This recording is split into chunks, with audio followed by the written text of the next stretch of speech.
Hey guys, thanks for showing up. This is going to be a very simple at-home workout, assuming you've got one dumbbell and one set of bands.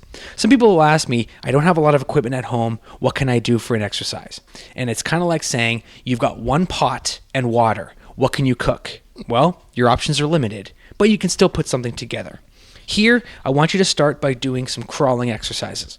Crawling is so good for your core, for your arms, for your back. It literally will warm up almost everything if you're doing a nice range of motion in that crawling exercise. As soon as you're done that, we're going to move on to some push-ups, and we're going to stack on top of that a crawling exercise. So here I'm doing 10 push-ups followed by a crawl. Sounds very simple, but as soon as you do those 10 strict push-ups, then start adding a crawl to it, you're doing some weight transfer, you're doing eccentric loading, you're having to slow your body down through space while you're doing the crawl, and it's a really good superset, again, with very minimal equipment.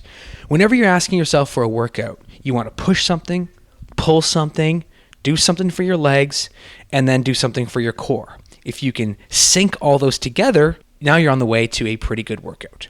The next exercise we're going to do is a standing band press. It kind of looks like a bench press just with that motion, but again, we don't have weights. We're just going to use a band. The band gives you a nice freedom, free range of motion for the shoulders. Again, your push-ups, your hands are stuck to the ground, so they can't move. When you've got bands, there's a freedom to rotate, a freedom to articulate, a freedom to move in free space. You can also do the same exercise on your knees. We're going to step away from the chest, and now we're going to focus on your legs. Assuming a goblet squat position, grab whatever weight you've got, and we're going to do a nice deep goblet squat. Try to stay time under tension. Be really, really erect with that back. In the absence of weight, you can do a time under tension. I don't necessarily advocate doing lots of reps in the absence of a load. I like to do time under tension in the absence of a load. Then, my favorite leg exercise, the rear foot elevated split squat. That is just a bin. That's a bin that I use to store stuff. Turn that bad boy upside down and start by doing your rear foot elevated split squats. All you want to do is put that back leg into a disadvantaged position so that it can't help you push. It's just there for balance.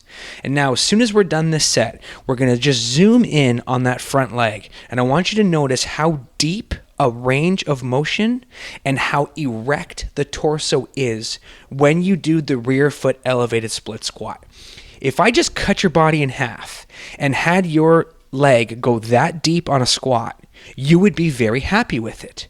Now, imagine that your torso isn't leaning so far forward, it's actually in an erect position. You would say, I'll take that and I'll take that. Well, the rear foot elevated split squat solves it in one move. It is an awesome exercise. You can do it in the goblet hold position, which also enforces a really strong core because you're having to hold that weight up at your chest and chin level. Next, we're going to move on to something for your back. Again, you don't have weights. We're going to have to use a band row. In fact, I like using band rows and cable rows much better than free weights because I can put myself into a good position. I just showed you a lean back. That's not what you're doing with the band row. I didn't do anything for my back. What you want is you want the elbow and the arm to actually travel through space. Here, I'm focusing on that time under tension where the one hand is held while the other hand does the work. Gravity is always falling down. So the only way that you can use free weights is if you position your body to lift a weight against gravity. So if it's a row, you now have to tuck your head down to do some sort of a back, so the elbow is going behind you. That's going to work your back. Or you'd have to pull yourself up against gravity. Conversely, a push-up or a bench press, you now have to lay down so the active muscles are pushing against gravity. What makes bands so awesome is now you can just change that. You can make gravity go sideways. Not literally, but figuratively. So now the band is around the pole, and remember, so now it's going back in this direction.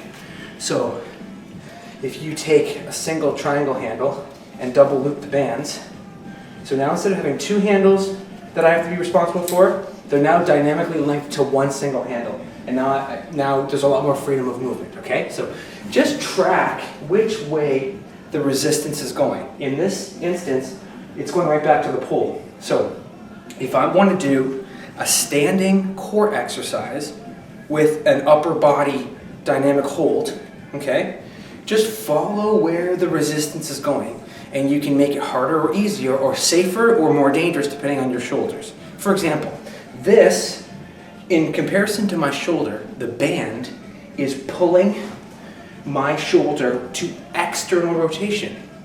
So if my shoulder is going to external rotation from the band, my muscles have to counter that by providing an internal rotation and an adduction.